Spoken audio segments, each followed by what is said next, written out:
오늘 말씀의 주제를 야곱의 사닥다리 이렇게 제목을 정했습니다. 길이요 진리요 생명이 되시는 이 성경 말씀에서 처음 시작되는 창세기는 책의 제목은 세상을 창조한 기록이란 뜻입니다. 그리고 이 50장으로 되어 있는 창세기는 사실상 우주 만물 인간 창조에 관한 것은 1장에서 2장밖에 되지를 않습니다. 3장에서 5장까지는 하나님의 형상대로 창조한 최초의 인간이 어떻게 타락하였나를 보여줍니다. 6장에서 9장까지는 그 뒤 하나님을 배반하고 인간 중심의 길을 선택한 인간들이 더욱 죄를 지어 하나님은 마침내 인간 창조를 후회하시면서 노아의 가족만 남기고 홍수를 통해 인간들을 모두 물로 몰살시키는 내용입니다.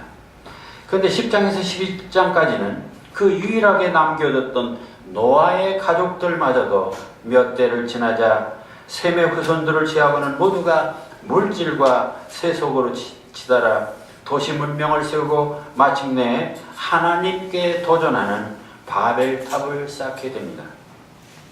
이 하나님은 전 세계 이들 민족을 분산시켜 버립니다. 이처럼 천지 창조와 인간의 타락, 그리고 노아의 홍수, 그리고 바벨탑 사건까지 성경학자들은 이를 원역사라고 말합니다만, 이 원역사에서 사실 하나님의 인간 창조는 오히려 실패작이었습니다. 따라서 이 원역사는 하나님으로 보면 대단히 실망스러운 역사였습니다. 하나님은 왜 천지를 창조하신 것입니까? 그 이유는 창조하시고 보시기에 좋았더라. 그리고 생육하고 번성하라고 말씀하시고 계십니다. 그럼 인간은 또 왜 창조하신가요? 인간은 아예 당신의 형상대로 창조하셨고 당신의 숨을 불어서 창조하신 하나님의 유일한 분신입니다. 그렇게 인간을 창조하신 최초의 소감은 보시기에 심히 좋았더라. 창세기 1장 10절 이렇게 감탄하시고 인간들에게 또 생육하고 번성하라는 축복을 내리십니다.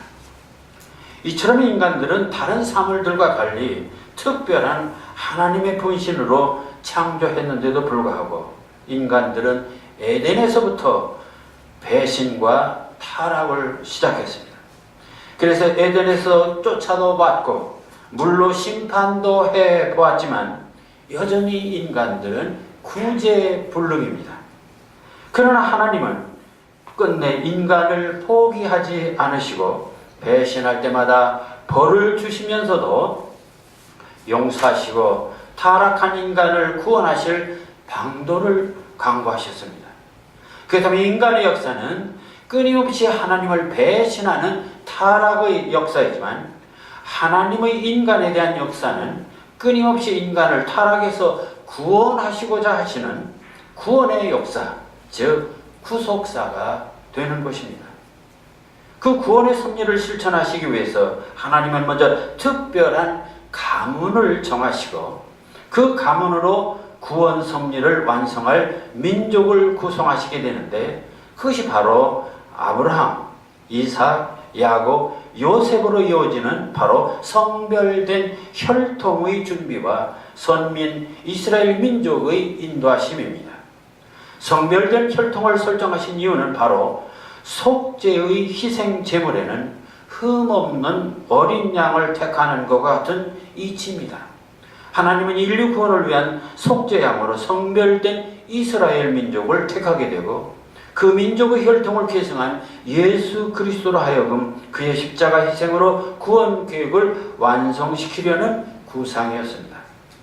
그렇게 하나님은 태초에 천지 만물을 창조하시고 인간을 창조하신 창조 기록도 중요하지만 그보다는 창조하신 인간들이 계속 타락하기 때문에 오히려 창조하신 인간들을 구원해야 하는 일, 그것이 오히려 더 큰 문제로 생각하셨던 것입니다. 그렇게 창세기 50장이라는 긴 이야기 속에서 원역사는 11장으로 마치고 12장에서 50장까지는 이 흠없는 어린 양의 혈통을 준비하는 그러한 아브라함, 이삭, 야곱, 요셉을 통해서 그들에게 특별한 언약을 주시고 그들을 연단하셔서 선민 이스라엘 민족의 조상이 되게 하셨던 것입니다. 그렇다면 창세기의 명칭은 신앙적으로 보면 저는 창세기가 아니라 인류 구원 계획사라고 하는 것이 더 적당하다고 말하고 싶습니다. 하나님은 하란에서 살던 아브라함을 불러 고향 친척 아비집을 떠나 가나안으로 가도록 명하셨습니다. 그러나 하나님이 아브라함에게 고향을 떠나고 하는 것은 무조건이 아닙니다. 맹목적인 것도 아닙니다. 아브라함은 무조건 순종했지만 하나님으로서는 엄청난 계획이 있었던 것입니다. 그렇게 하나님은 아브라함을 선정하시고 그 원대한 구원 계획을 언약으로 말씀하십니다. 그것이 바로 창세기 12장 2절 내가 너로 큰 민족을 이루고 네게 복을 주어 내 이름을 창대케 하리니 너는 복이 될지라. 창세기 12장 3절 땅의 모든 족속이 너로 말미암아 복을 얻을 것이라.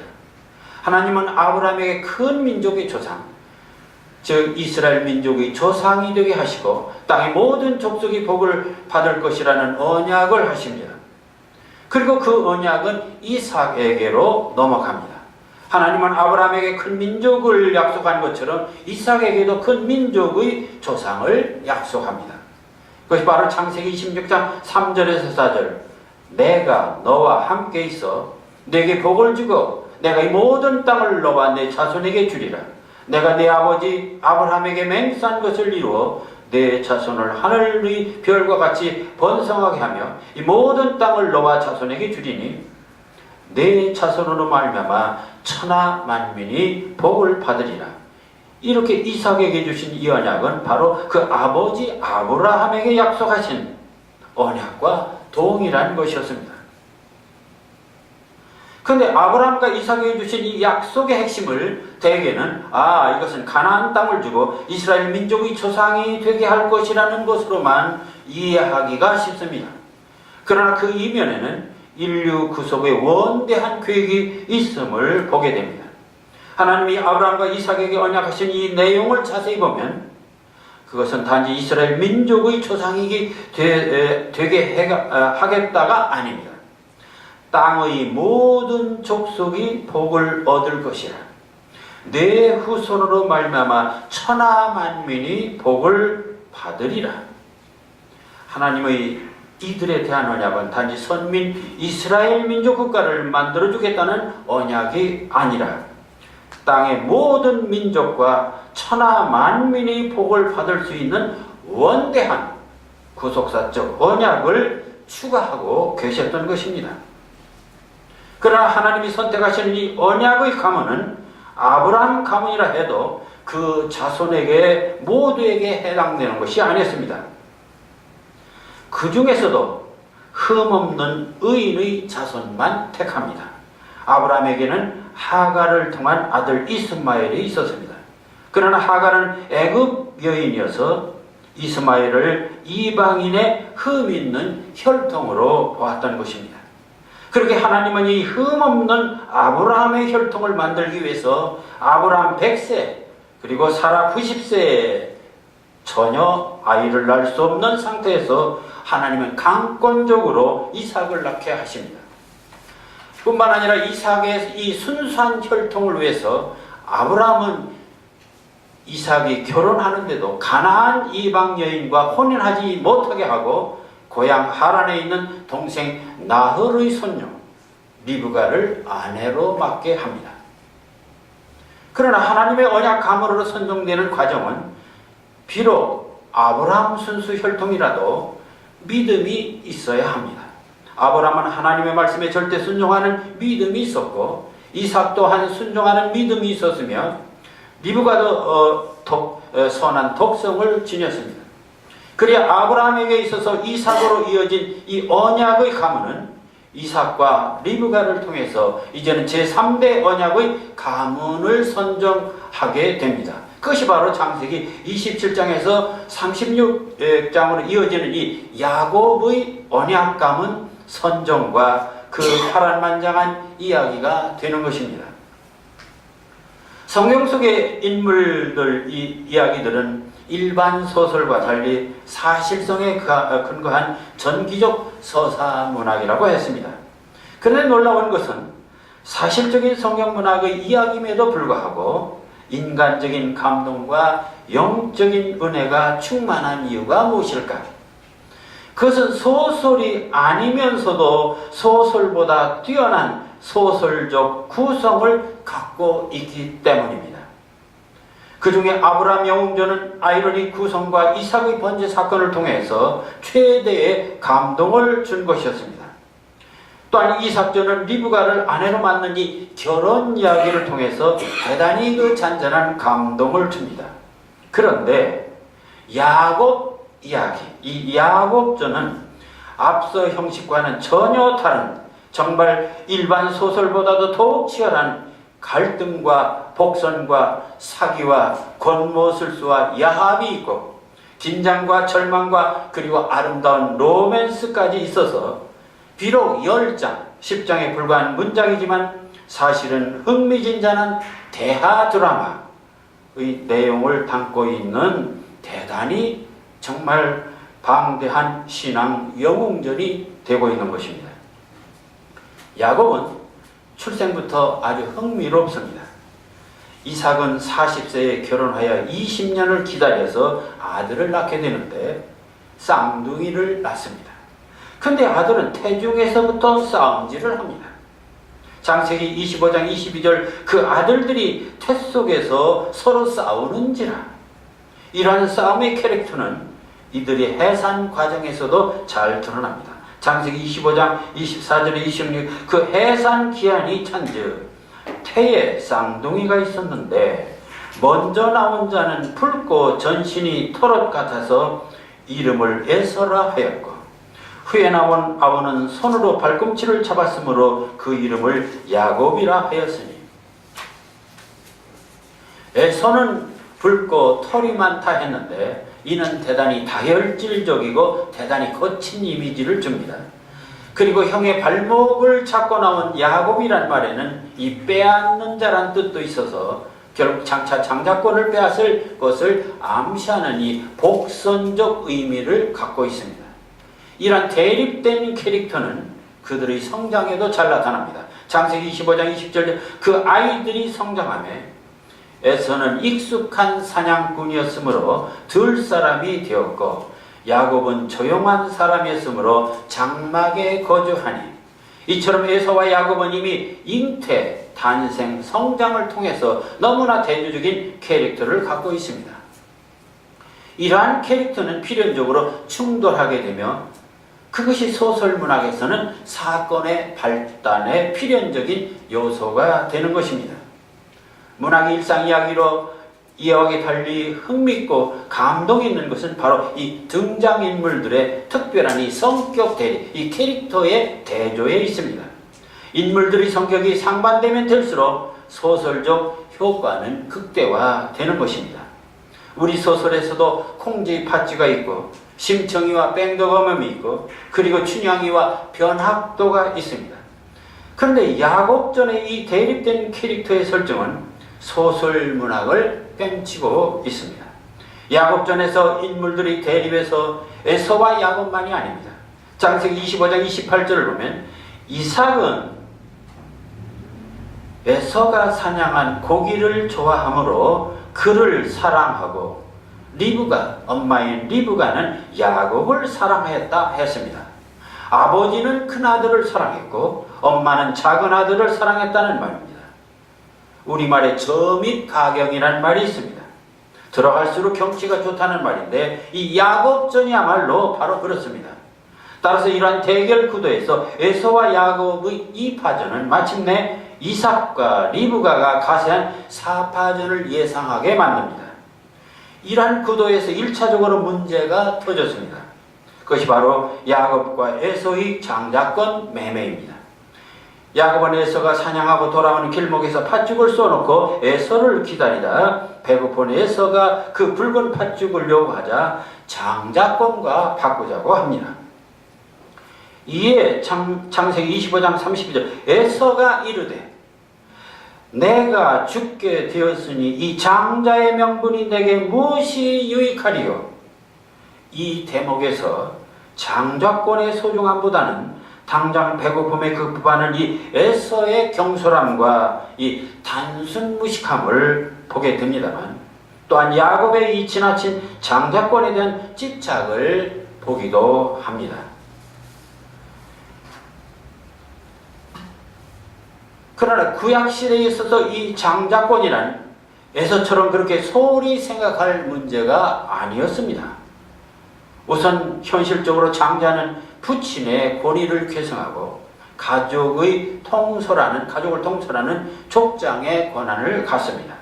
제사장의 권한도 가지며 경제적으로는 상속시 다른 자손보다 곱조를 갖습니다. 그러나 더욱 중요한 것은 이 아브람 가문에 있어서 장자는 가나안 땅과 후손에 대한 하나님의 언약을 계승받는 축복의 은혜까지 누릴 수 있는 정말 부와 명예와 권력의 자리를 갖고 있는 것입니다. 그렇기 때문에 형제라고 하지만 쌍둥이로 태어난 야곱으로서는 이 자리를 도전할 만한 것이라고 생각할 수 있습니다. 그러나 에서와 야곱의 장자권 매매 소동은 단지 오픈 게임이고 메인 게임은 이삭과 리브가가 참여한 장자 축복 쟁탈전이었습니다. 이삭이 늙고 눈이 침침하게 되자 이삭은 장자인데다 평소 좋아했던 에서에게 장자 축복을 하겠으니 별미를 만들어 바치라 했습니다. 운명이 갈리게 되는 이 결정적인 순간이 온 것입니다. 이에 야곱을 사랑하는 리브가는 이 기회를 놓칠 수가 없었습니다. 여기서 리브가와 야곱의 음모와 배신에 숨막히는 장자 축복 쟁탈전이 본격적으로 전개됩니다. 리브가는 에서가 사냥하여 별미를 이삭에게 드리기 전에 선수를 쳐서 야곱에게 먼저 염소를 잡게 하고 이를 별미로 만들어 이삭에게 드리고 축복을 빼앗겠다는 음모를 꾸미게 됩니다. 이에 야곱이 에서는 털이 많고 나는 매끈한 피부라 발각되면 축복은 고사하고 저주를 받을 것이라고 걱정을 하자 창세기 27장 13절 리브가가 이렇게 말합니다. 어머니가 그에게 이르되 내 아들아 너의 저주는 내게로 돌리리니 내 말만 따르고 가져오라. 편애와 집착의 모종은 이처럼 사생결단이었습니다. 리브가는 야곱에게 에서의 옷을 입히고 염소 새끼 가죽을 손과 목에 감고 별미를 들려 에서에게 이삭에게 보냅니다. 여기까지는 바로 이 리브가의 간교한 작전입니다. 그 다음은 야곱의 간교한 작전이 전개됩니다. 이삭이 야곱에게 내가 누구냐고 묻자 맏아들 에서로소이다 명하신 대로 사냥한 별미를 가져왔으니 잡수시고 축복해 주소서. 이 대목에서 에서가 바로 별미를 먹고 축복했다면 이삭이 바로 별미를 먹고 축복했다면 이 드라마는 극적 효과가 반감됩니다. 따라서 이 야곱전의 기자는 그 다음 대목에서 한층 긴장감을 고조시킵니다. 이삭이 묻습니다. 내 아들아 어찌 이렇게 속히 잡았느냐? 그리고 내 아들아 가까이 오라. 내가 과연 내 아들 에서인지 아닌지 내가 너를 만져볼까 하노라. 이 대목은 야곱에게 최대 위기가 됩니다. 창세기 27장 22절 이삭이 야곱에게 이르되 음성은 야곱의 음성이나 손은 에서의 손이로다. 이런 대목들 속에서 이 장면을 읽는 우리들은 정말 초조하게 아주 긴장을 고조시키고 그것은 바로 야곱도 이 순간은 심장이 멎는 듯 했을 것으로 예상됩니다. 그때 이삭이 재차 묻습니다. 내가 참 내 아들 에서냐? 야곱이 이 순간을 놓칠 수가 없습니다. 야곱은 천연덕스럽게 그러하나이다라고 합니다. 야곱으로서는 절체절명의 위기가 넘어가는 순간이었습니다. 이삭은 별미를 먹고 야곱을 에서로 알고 축복하는데 그 내용이 대단한 것입니다. 창세기 27장 29절 만민이 너를 섬기고 열국이 내게 굴복하리니 내가 형제들의 주가 되고 내 어미의 아들들이 내게 굴복하며 너를 저주하는 자는 저주를 받고 너를 축복하는 자는 축복을 받기를 원하노라. 정말 대단한 장자권과 언약 가문의 대권 이양을 위한 축복입니다.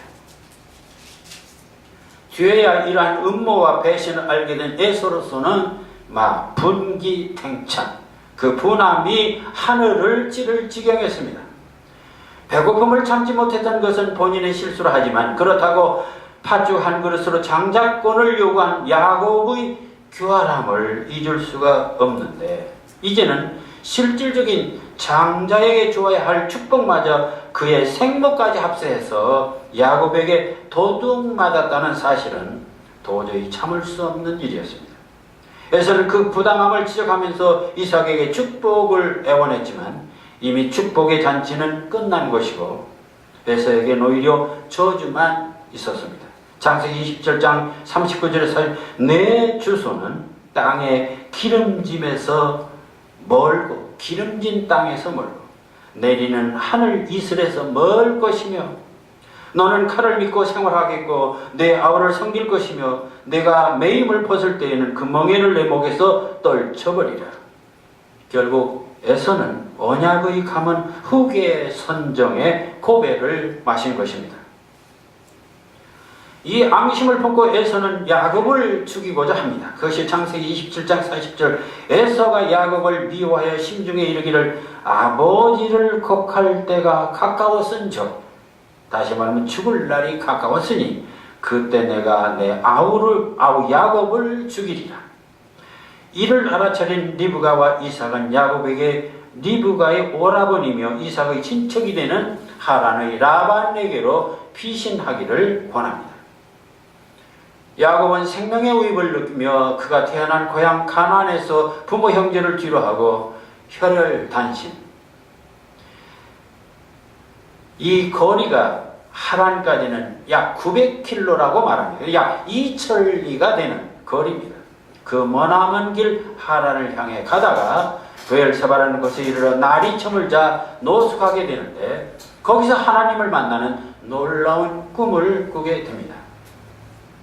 따라서 오늘의 본문 말씀은 바로 이 교활한 야곱, 장자권을 빼앗고 축복마저 가로챈 희대의 사기꾼 야곱이 죽음의 위기를 벗어나 도망자로 방황자로 고난의 길을 모험하면서 새로운 신앙의 영웅으로 거듭나는 바로 처음 장면이기도 합니다. 야곱은 야완도주하여서 애로운 광야에서 홀로 돌베개를 베고 잠을 잡니다. 베개란 편안한 잠자리 도구입니다. 가장 행복했던 잠자리는 아마 어린 시절 어머님의 팔베개가 아닐까요? 사랑하는 사람의 팔베개도 행복하지만 그런데 야곱은 지금 차가운 돌베개를 베고 있습니다. 돌베개는 차갑고 외롭고 두렵고 고달픈 삶의 메타포라고 할 수 있습니다. 야곱의 처지는 지금 정말 아무것도 없고 의지할 것도 없는 가장 막다른 상태입니다. 사나운 짐승들이 울부짖는 이 황량한 번판에 홀로 돌베개를 베고 있는 이 야곱의 처지. 지금 여러분은 어떤 베개를 베고 있나요? 푹신하고 편안한 어머님 팔베개 같은 베개를 베고 행복에 겨운 안식을 취하고 계신가요? 그러나 야곱의 돌베개, 모든 것을 버리고 모든 것을 포기하고 오직 홀로 광야에 버려진 이 막다른 상황에서 인간적으로는 절망할 수밖에 없는 그런 곳인데, 그러나 오히려 이 돌벽의 이 극한 상황에서 하나님의 놀라운 역사가 일어납니다. 창세기 28장 12절 함께 봉독하실까요? 꿈에 본즉 사닥다리가 땅 위에 서 있는데 그 꼭대기가 하늘에 닿았고 또 본즉 하나님의 사자들이 그 위에서 오르락 내리락 하고, 땅은 인간들이 사는 세계, 그리고 하늘은 하나님이 계신 세계입니다. 따라서 땅과 하늘은 결코 연결될 수 없는 막혀진 세계입니다. 그런데 이러한 땅과 하늘까지 사다리가 생겼습니다. 이는 땅과 하늘의 연결, 인간과 하나님의 연결, 아담 이후 단절된 하나님과 인간 사이가 지금 연결되어 있는 것입니다. 야곱이 돌베개를 베고 있는 그 자리에서 하늘로 사다리가 연결된 것입니다. 야곱이 아무것도 할 수 없는 이 막다른 골목, 모두가 절망이라고 말하는 그곳에 하나님의 사다리가 있었던 것입니다. 그런데 더욱 놀라운 것은 사다리만 있는 것이 아닙니다. 그 사다리 끝에 하나님이 계십니다. 그리고 하나님이 그 위에서 야곱에게 말씀하십니다. 바로 창세기 28장 13절에서 15절 함께 읽어보시겠습니다. 또 본즉 여호와께서 그 위에 서서 이르시되 나는 여호와니 너의 조부 아브라함의 하나님이요 이삭의 하나님이라. 내가 누워있는 땅을 내가 너와 내 자손에게 주리니 내 자손이 땅의 티끌같이 되어 내가 서쪽과 동쪽과 북쪽과 남쪽으로 퍼져나갈지며 땅의 모든 족속이 너와 내 자손으로 말미암아 복을 받으리라. 내가 너와 함께 있어 내가 어디를 가든지 너를 지키며 너를 이끌어 이 땅으로 돌아오게 할지라. 내가 내게 허락한 것을 다 이루기까지 너를 떠나지 아니하리라 하신지라. 정말 놀라운 축복과 언약의 말씀입니다. 이러한 축복과 언약은 일찍이 할아버지 아브라함에게 하셨고 아버지 이삭에게 하셨고 이제는 야곱에게 하신 것입니다.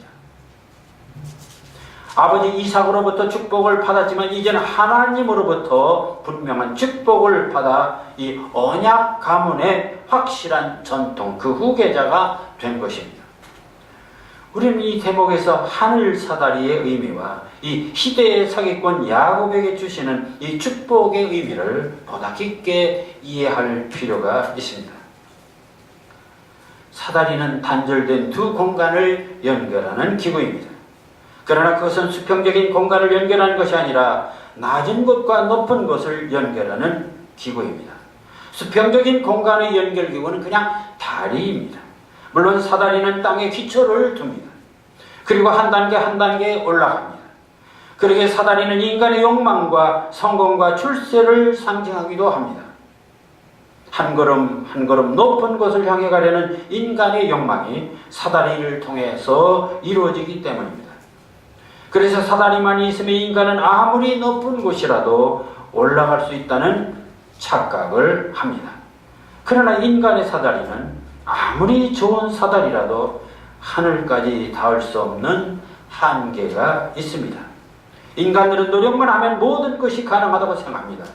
그러나 인간의 사다리는 지상에서나 사용할 수 있는 것이지 하늘까지 연결될 수 있는 것이 아닙니다. 하늘까지 연결되는 사다리는 하늘에서 내려주시는 사다리여야 합니다. 본문 12절 꿈에 본즉 사다리가 땅 위에 있는데 그 꼭대기가 하늘에 닿았고 이런 사다리는 인간의 사다리가 아니라 하나님이 주신 사다리입니다. 그렇게 하나님의 사자가 그 위에서 오르락내리락 할 수 있습니다. 구원의 사다리, 은총의 사다리는 하늘에서 내려주시는 것이지 인간이 만들어서 쟁취할 수 있는 것이 아닙니다. 서정주의 시 중에 꽃밭의 독백이라는 시가 있습니다. 노래가 낚이는 근육 나와도 구름까지 갔다간 되돌아오고 내 발굽을 쳐달려간 말은 바닷가에 가 멎어버렸다. 활로 잡은 산돼지, 매로 잡은 산새들에도 이제는 벌써 입맛을 잃었다. 꼬다 아침마다 개백하는 꼬다. 내가 좋기는 제일 좋아도 물랏바닥에 얼굴이나 비추는 헤엄도 모르는 아이와 같이 나는 내 닫힌 문에 기대에 섰을 뿐이다. 문 열어라 꼬다, 문 열어라 꼬다. 아무리 감동적인 노래라도 구름을 벗어나지 못하고 아무리 힘 좋은 말이라도 바다까지 갈 수가 없고 아무리 입맛있는 산의 진미라도 계속 먹으면 입맛이 없습니다. 그것이 바로 인간들이 만든 사다리의 한계입니다.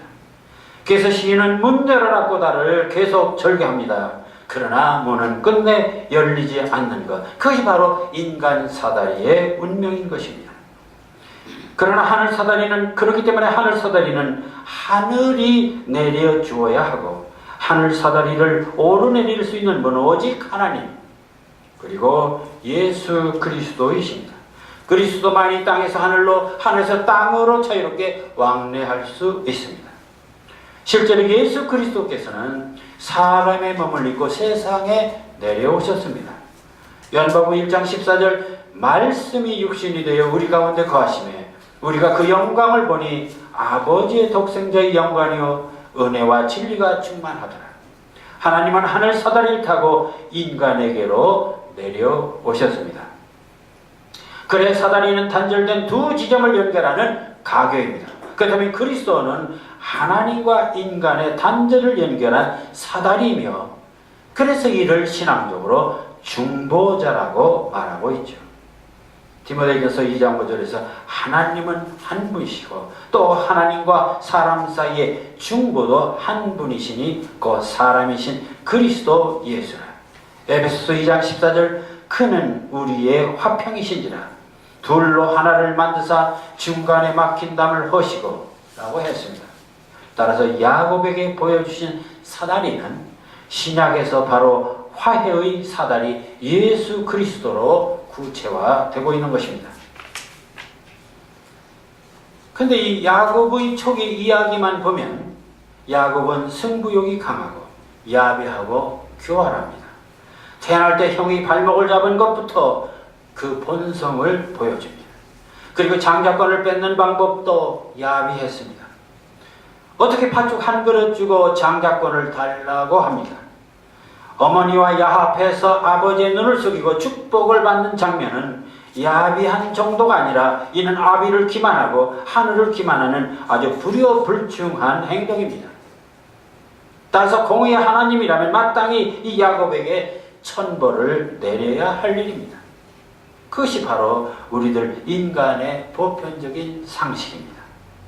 그런데 하나님께서는 오히려 이처럼 교활하고 가증한 야곱에게 언약의 가문 계승권을 인정하셨습니다. 도저히 인간의 상식으로는 납득할 수 없는 대목입니다. 이럴 때 교회에서는 쉽게 쓰는 말이 하나님의 주권이라고 말합니다. 그러나 좀 더 야곱전 말씀을 묵상해보면 이는 인간의 역사와 하나님이 구상하시는 역사, 즉 인간이 생각하는 세상사와 하나님이 인류를 구원하기 위한 구속사와의 차이라는 것을 알게 됩니다. 하나님이 야곱을 언약의 감으로 인정하는 것은 단지 그가 돌베개를 베고 누운 이 야곱이 측은해서 갑자기 정하는 것이 아닙니다. 야곱의 선택은 이미 야곱이 태어나기 전 하나님의 예언이 있었던 것입니다. 창세기 25장 22절에서 23절을 보면 리브가가 쌍둥이를 임신하고 있을 때 태중에서 싸우는지라. 그래서 그가 이르되 이를 어찌할꼬 하면서 여호와께 여짜오되 여호와께서 그에게 이르시되 두 국민이 내 태중에 있구나. 두 민족이 내 복중에서부터 나누이리라. 이 족속이 저 족속보다 강하겠고 큰 자가 어린 자를 섬기리라. 이처럼 에서와 야곱이 태어나기 전부터 이미 하나님은 에서와 야곱의 운명은 물론 이들로 인한 이 이스라엘과 이 아랍의 대결 역사까지 훤히 알고 계셨고 예언을 했던 것입니다. 이 예언은 이미 아버지 리브가나 이삭도 잘 알고 있던 내용이었습니다. 세상 사람들은 에서가 먼저 나왔으니 그가 장자권이 있고 언약 가문의 후계자가 되어야 한다고 생각하지만 하나님의 구속사적 스케줄에는 이미 야곱이 장자이고 언약 가문의 후계자였던 것입니다. 그러기에 야곱이 장자권을 빼앗고 어머니 리브가와 협력하여 언약 가문의 축복을 받는 것은 오히려 하나님의 섭리로 보면 이것은 정당한 절차가 됩니다. 따라서 하나님의 뜻을 거역하고 있는 것은 오히려 리브가와 야곱이 아니라 이삭과 에서가 되는 것입니다. 그리고 에서는 언약 가문의 후계자가 될 수 없는 또 결정적인 이유가 있습니다. 그것은 바로 창세기 26장 34절에서 에서가 40세에 헷족속 부에리의 딸 유딧과 헷족속 엘론의 딸 바느맛을 아내로 맞았습니다. 아내를 둘이나 맞았다는 것도 문제가 됩니다. 근데 문제는 이 헷족속이라 했습니다. 바로 이것은 가나안 족속입니다. 이방 족속입니다. 바로 문제는 이 아브라함 가문이 아닌 이방 여인들과 결혼한 것이 바로 에서입니다. 이스라엘 민족을 형성하고 거기서 구세주를 배출시킬 하나님의 구속사에는 철저히 아브라함 가문의 순수 혈통이었습니다. 이런 구속사의 섭리를 모르고 에서는 아브라함 가문이 아닌 이방 여인과 결혼함으로 이 순수 혈통을 오히려 훼손시킨 것이 바로 에서입니다. 그래서 뒤늦게 이 사실을 알고 에서도 아브라함 가문과 다시 또 결혼을 합니다. 근데 문제는 그 결혼이 또 문제가 됐어요. 왜냐면은 그가 누구하고 결혼하면은 바로 아브라함 가문의 순수 혈통이 아닌 이 혼합 혈통 이스마엘의 딸을 택함으로써 에서의 운명은 더 실패로 돌아갈 수밖에 없었던 것입니다.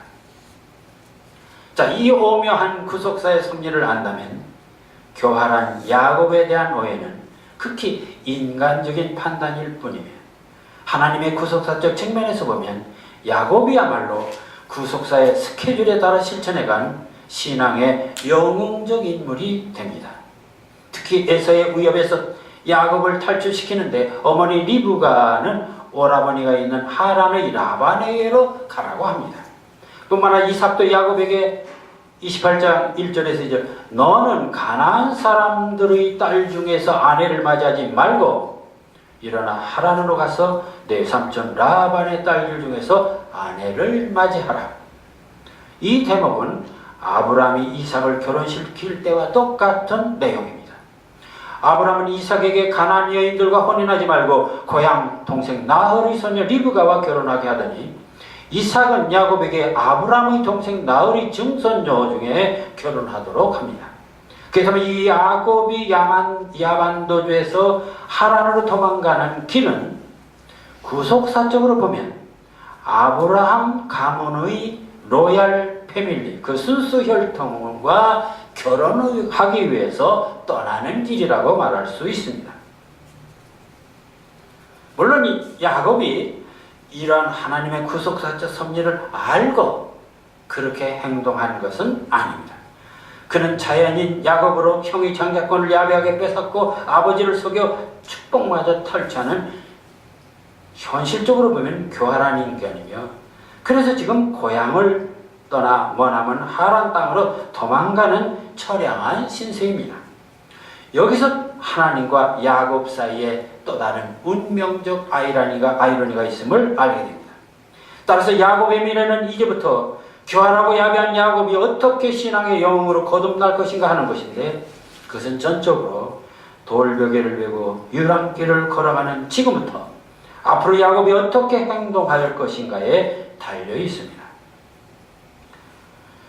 교활했던 야곱은 이제 그 모든 것을 버리고 돌베개를 베어 떠도는 절박한 처지에서 하늘 사다리를 보았고 하나님의 언약과 축복을 얻게 되는데 여기서부터 야곱은 사람이 달라집니다.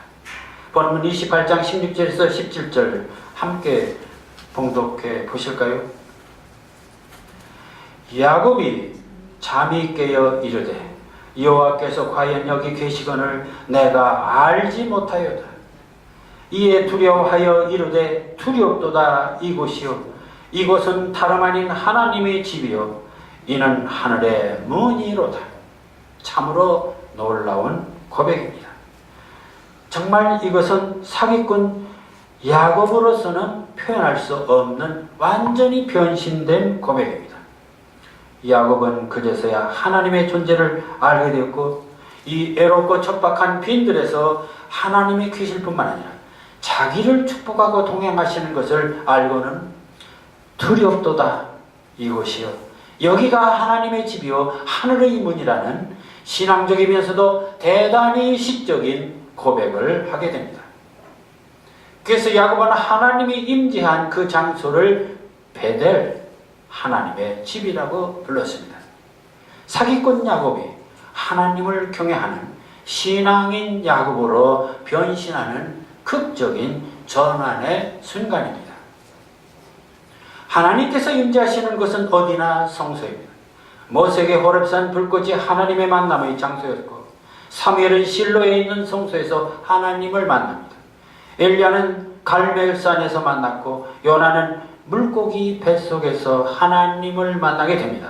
사도 바울에게서는 다메섹 도상에서 하나님을 만났고, 요한은 유배지 반모섬에서 하나님을 만납니다. 그렇다면 오늘날 궁전 같은 빌딩 교회당만이 하늘의 전이 아니라 두세 사람이 모여 기도하는 곳, 빈들이나 사막이나 그리고 여기 한국 문인교회나 모두가 하나님의 집이고 하늘의 문이고 베델이 되는 것입니다. 하나님께서는 빈들에서 애로이 잠을 자고 있는 이 야곱에게 사닥다리의 환상을 보여줌으로써 하나님이 야곱과 함께 하신다는 사실을 알게 하였습니다. 그래서 잠에서 깨어난 야곱도 첫말에 여호와께서 과연 여기 계시거늘 내가 알지 못하였도다고 하였습니다. 나는 알지 못했어도 하나님께서는 지금도 나와 함께 계신다는 것을 알게 된 것입니다. 그렇기 때문에 예수 그리스도께서는 제자들과 떠나시면서 마지막으로 볼지어다 내가 세상 끝날까지 너희와 항상 함께 있으리라고 약속하셨습니다. 게다가 우리는 지금 예수님과 함께 계신 것입니다.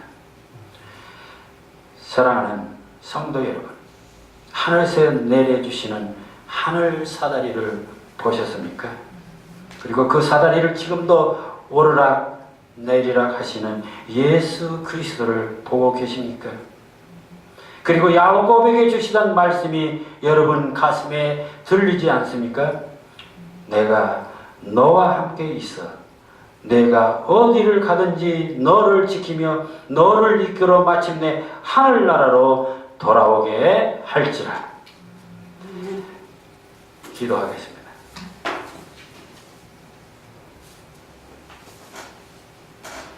하늘 사다리, 낮에는 햇살들이 누리에 가득하고 밤에는 별들이 반짝이는 하늘꽃밭. 나는 밤마다 하늘에 오르는 꿈을 꾸어요. 하오나 내 욕망의 나무 사다리는 언제나 추녀 끝에 멈추는 절망, 흩날리는 겨울날개, 홀로의 외로운 빈들에서 차가운 돌베개 끌어안고 아득한 하늘만을 우러러 봅니다. 그제야 보이시는 하늘 사다리, 땅에서 하늘 끝에 걸어놓은 오색빛 무지개, 하늘문이 열리네요. 천사들이 오르내리고 말씀의 꽃비가 온 땅에 내리네요. 내가 너와 함께 있으리라. 어디를 가든지 너를 지키리라. 너를 이끌어 이 땅에 오게 하리라. 오 베델, 당신의 거룩한 집, 주여 날마다 하늘 사다리를 보게 하소서. 말씀의 꽃비로 충만한 하늘나라가 되게 하여 주시옵소서. 예수님 이름으로 기도하옵나이다. 아멘.